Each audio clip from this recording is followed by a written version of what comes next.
गांधी जी इसी आधार पर बोलते थे।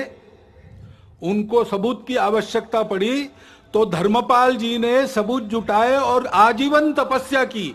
उसके आधार पर उन्होंने भारतवर्ष के ब्रिटिश का प्रभाव होने के पहले के जीवन का जो चित्र सबूतों सहित किया है, प्रमाणित है। वो चित्र भी, उनकी भी शताब्दी है, जन्म शताब्दी, वो चित्र भी इसी बात की पुष्टि करता है। हमारी इस स्व की कल्पना का आधार अध्यात्म आधारित परस्पर व्यवहार था, संतुलित व्यवहार था, आत्मीय व्यवहार था।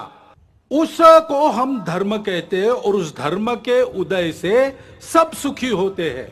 सावरकर जी ने कहा कि जब ऐसा हिंदू समाज खड़ा होगा संगठित, तो वो गीता की ही बात करेगा और अपने उद्देश्य को वसुधैव कुटुंबकम यही बताएगा,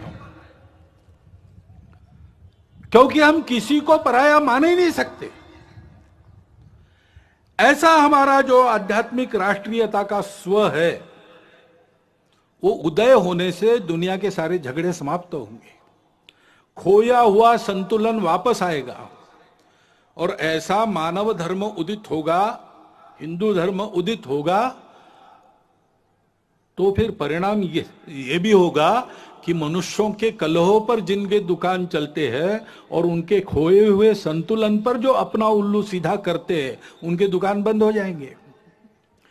और इसलिए हम देखते हैं कि ये न हो, भारत एक विकास के राह पर, बड़ा बनने की राह पर चल पड़ा है, ये हो ना पाए, हिंदू समाज अपने स्व को समझ ना पाए और वैसे ही कटा बटा रहे, इसलिए बहुत प्रयास चल रहे।